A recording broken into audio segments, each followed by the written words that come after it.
बिस्मिल्लाहिर्रहमानिर्रहीम। अस्सलाम वालेकुम डियर स्टूडेंट्स। आज जो है हमने पहला लेसन जो है वो एंड किया था, तो उसकी जो एक्सरसाइज है वो मैं स्टार्ट करने लगा हूँ। सबसे पहले तो ये जो ऊपर आपको ग्लॉसरी नज़र आ रही है, इनको आपने अच्छे तरीके से करना है। इस ग्लॉसरी में से भी जो है वो अक्सर बोर्ड में जो है वो सिनोनिम एक्सरसाइज में इसमें से सिनोनिम जो है वो MCQs में आ जाते हैं। उसके बाद नीचे दिया हुआ उसने कहता है give the meaning of each word as used in the lesson. कहता है जो नीचे हमारे पास वर्ड दिए हुए हैं इनके मीनिंग्स लिखे हैं। अब इनके मीनिंग आपने उर्दू में भी लिखना है, साथ आपने इनके सिनोनिम भी लिखना है। जिस तरह के मॉडल का मतलब होता है नमूना, तो इसके जो सिनोनिम बनेंगे वो हमारे पास आएगा एग्जाम्पल, पैटर्न, सैम्पल और डिज़ाइन। उसके बाद हमारे पास है पाइटी कहते हैं तकवा को। तकवा का जो असल मतलब है वो है खुदा का डर या अपने अंदर भलाई और नेकी का जज्बा पैदा करना। तो जिसके सिनोनिम बनेंगे हॉलीनेस, गुडनेस, एटर्नल ना ख़त्म होने वाला, never ending, ever lasting, endless. उसके बाद हमारे पास है अर्नड का मतलब कमाया या कमाना, हासिल की। तो इसका बनेगा वॉन, ऑब्टेन, गॉट। और एक बात याद रखें कि जो वर्ड जो है वो अगर कोई वर्ब की शक्ल में है तो वर्ब के जिस काइंड का वर्ड होगा आपने उसके जो सिनोनिम लिखने होंगे, याद करने होंगे, उसी जो है वो काइंड में करने होंगे। अगर अर्न होता तो यहाँ विन आता, यहाँ पर अर्न है तो यहाँ वॉन आएगा। इसी तरह अगर अर्न होता तो ऑब्टेन आता, क्योंकि यहाँ अर्नड है तो ऑब्टेन्ड आएगा। उसके बाद सरमन है, सरमन खुतबे को कहते हैं, टीचिंग, प्रीचिंग, एड्रेस, स्पीच। इस तरह रिवेंज है, रिवेंज कहते हैं इंतकाम को, बदले को, रिटेलिएशन। इसी तरह कमांडमेंट कहते हैं हुक्म को, अल्लाह के हुक्म को। यहाँ पर तो ऑर्डर आ सकता है या डिवाइन कमांड। उसके बाद है अपहेल्ड होता है कायम करना, मेंटेन, सस्टेन, इंडोस्ड, सपोर्टेड। इसी तरह स्टैब्लिश्ड। डेस्टिट्यूट पुअर को कहते हैं, लेकिन डेस्टिट्यूट ज़रा पुअर से की जो है वो मोर नेगेटिव कोनोटेशन है, तो इसलिए हम इसको वेरी पुअर लेंगे इसका सिनोनिम।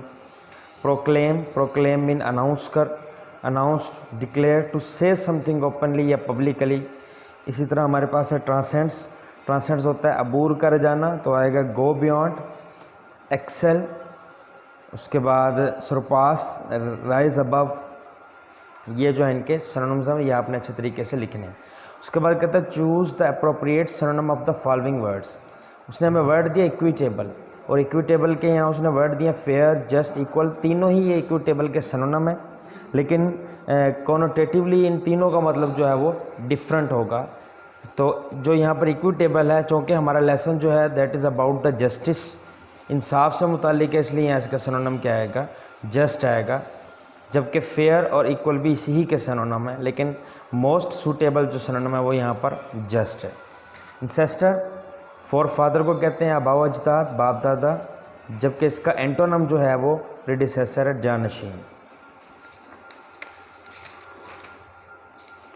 नेक्स्ट हमारे पास जो है वर्ड वो हमारे पास है फो कहते हैं दुश्मन को, तो इसका जो सिनोनिम आएगा वो आएगा एनिमी। और नेक्स्ट उसके बाद हमारे पास है फिम का मतलब होता है पुख्ता, मुस्तकिल मिजाज, तो आएगा परसिस्टेंट। उसके बाद हमारे पास है ग्लोरियस, लस्ट्रियस, स्प्लेंडेड, फेबुलस। तीनों ही इसके सिनोनिम है, लेकिन लस्ट्रियस जो होता है वो किसी सतह की चमक को कहते हैं, जबकि फेबुलस जो होता है ये किसी मटेरियलिस्टिक चीज़ की चमक को कहते हैं, जबकि ग्लोरियस बजाते खुद एक एब्स्ट्रैक्ट के तौर पर इस्तेमाल होता है, इसलिए स्प्लेंडेड जो है यहाँ इसका सिनोनिम आएगा, शानदार। उसके बाद हमारे पास नीचे उसने दिया है, कहते हैं ट्रांसलेट नीचे analysis the pattern of text organisation. कहता है हमने यहाँ एक लाइन दी है, हमने पैराग्राफ डिटेल पूछता है। कहता है in paragraph 1 details of the रसूल सल्लल्लाहु अलैहि वसल्लम कैरेक्टरिस्टिक्स आर गिवन। पैराग्राफ 1 में रसूल सल्लल्लाहु अलैहि वसल्लम की कौन सी खूबियों का जिक्र किया गया है? तो पैराग्राफ 1 में रसूल सल्लल्लाहु अलैहि वसल्लम की नोबल आइडियल्स को बताया गया, आपकी स्पिरिचुअल, मोरल जो आपकी क्वालिटीज़ हैं उनका जिक्र किया गया है। यानी किसी एक चीज़ को जो है वो स्पेसिफाई नहीं किया गया, बल्कि आपकी मुख्तलिफ जो आपकी ज़िंदगी की और आपकी ज़ाती करेक्टरिस्टिक्स थी उनको डिस्कस किया गया है। इसलिए हम कहेंगे कि आप सल्लल्लाहु अलैहि वसल्लम की जनरल डिटेल्स जो हैं, जनरल करेक्टरिस्टिक्स जो हैं वो पैराग्राफ 1 में डिस्कस की गई हैं। The key idea of paragraph 2 is, अब पैराग्राफ 2 में जो है वो बयान किया गया है आप सल्लल्लाहु अलैहि वसल्लम के कारोबारी लेन देन को, और जो काबा तामीर हुआ उस वक़्त जो तनाज़ा खड़ा हुआ ब्लैक स्टोन को लेकर उसके बारे में। ये दोनों चीज़ें जो थी वो आप सल्लल्लाहु अलैहि वसल्लम के नबूवत का जो ऐलान है उसके करने से पहले थी।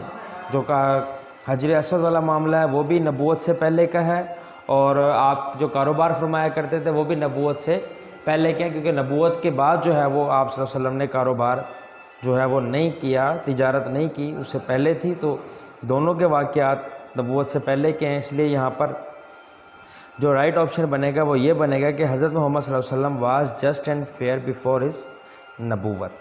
उसके बाद कहता है example given in paragraph 3 and 4 shows that, 3 और 4 पैराग्राफ में जो एग्जाम्पल दिए हैं, पैराग्राफ 3 में जो एग्जाम्पल है वो एक खातून की है जो चोरी के मुजरिम ठहरी और आप सल्लल्लाहु अलैहि वसल्लम से सिफारिश की गई कि इसको माफ़ फरमा दें, लेकिन आपने कहा कि अगर मेरी अपनी बेटी फ़ातिमा भी होती तो मैं उसका हाथ काट देता। दूसरी एग्जाम्पल थी बनी अंसारी जो थे, उन्होंने बनु सवालबा के लोगों के से जो है वो एक बंदा लेकर उसको कत्ल करने का मुतालबा किया। क्यों? क्योंकि उस शख्स के आबा व अजदाद ने, अंसारी के आबा व अजदाद में से किसी को कत्ल किया, तो रसूलुल्लाह सल्लल्लाहु अलैहि वसल्लम फरमाया कि नहीं, ऐसा नहीं हो सकता, बाप का बदला जो है बेटे से नहीं लिया जा सकता। ये दोनों के दोनों वाक़यात जो हैं ये उस वक़्त के हैं जब आप सल्लल्लाहु अलैहि वसल्लम रियासत मदीना के सरबराह थे, तो वहाँ पर आपने इंसाफ फरमाया।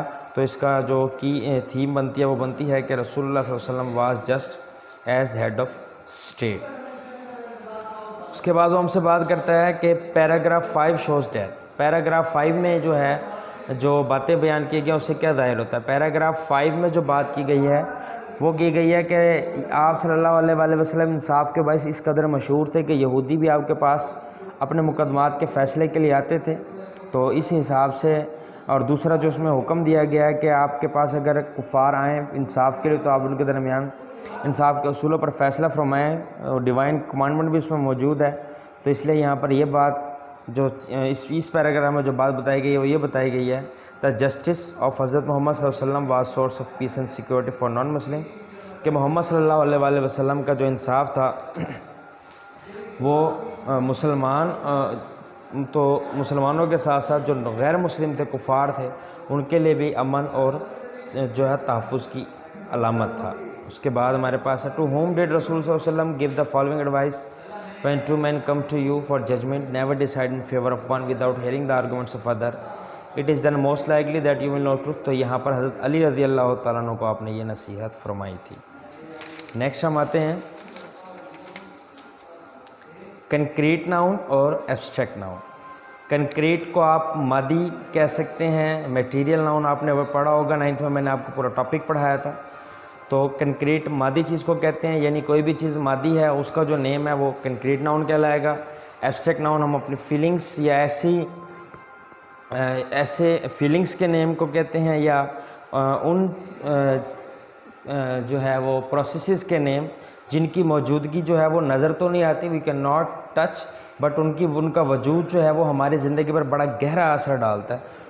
उन प्रोसेसेस या फीलिंग्स के नेम को जो हम एब्स्ट्रैक्ट नाउन कहते हैं।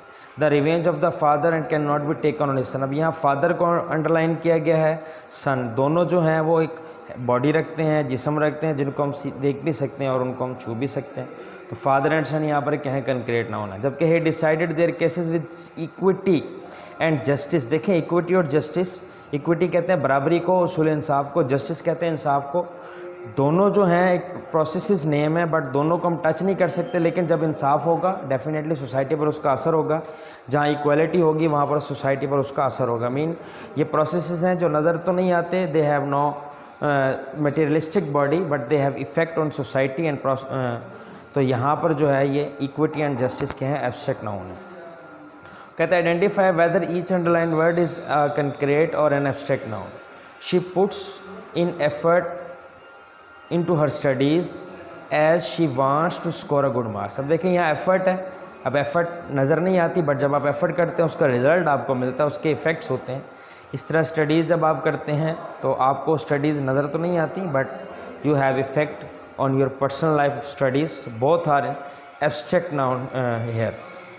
नेक्स्ट में वो हमसे बात करता है, कहता है कि they recommended him for justice and truthfulness. तो जस्टिस यहाँ पर जो है वो ये एब्स्ट्रैक्ट नाउन है, ट्रूथफुलनेस जो है ये एब्स्ट्रैक्ट नाउन है। उसके बाद है keep the balls in the basket, तो यहाँ पर जो बॉल्स हैं ये मटेरियल नाउन है, कंक्रीट नाउन है, बास्केट भी यहाँ पर क्या है, कंक्रीट नाउन है। द डिसऑनेस्ट ट्रेडर, ट्रेडर जो है यहाँ पर ये कंक्रीट नाउन है। लूजिंग ट्रस्ट, ट्रस्ट जो है वो एब्स्ट्रैक्ट नाउन है। इसी तरह कस्टमर जो है ये यहाँ पर कंक्रीट नाउन है। He did not take good care of his pet, जो यहाँ पर केयर उसने अंडरलाइन की है, केयर जो है यहाँ पर ये एब्स्ट्रैक्ट नाउन है, जबकि पेट जो है यहाँ पर ये क्या है, कंक्रीट या मटेरियल। बाकी जो इसकी बी एक्सरसाइज है वो आर्टिकल्स हैं। आर्टिकल्स की का पूरा टॉपिक इंशाल्लाह मैं नेक्स्ट वीडियो में आपके साथ शेयर करूंगा। पूरा उसका कंप्लीट टॉपिक करवाने के बाद उस एक्सरसाइज को हम करेंगे। ये जितनी एक्सरसाइज मैंने वो करवाई है इसको आपने अच्छी तरीके से याद करना, देखना। इसके अलावा ये जो क्वेश्चन आंसर हैं इनको आपने होमवर्क्स में लिखना है। ये आपका जो है ये एक्सरसाइज के क्वेश्चन आंसर हैं। इसके अलावा जो विद इन द लेसन आपके क्वेश्चन आंसर हैं जो या ब्रैकेट्स में मौजूद हैं आपके कम्प्रीहेंशनल क्वेश्चंस, इनको आपने अच्छे तरीके से होमवर्क में लिखना और याद करना है। बाकी आर्टिकल के टॉपिक के साथ फिर हाजिर होंगे। बहुत शुक्रिया।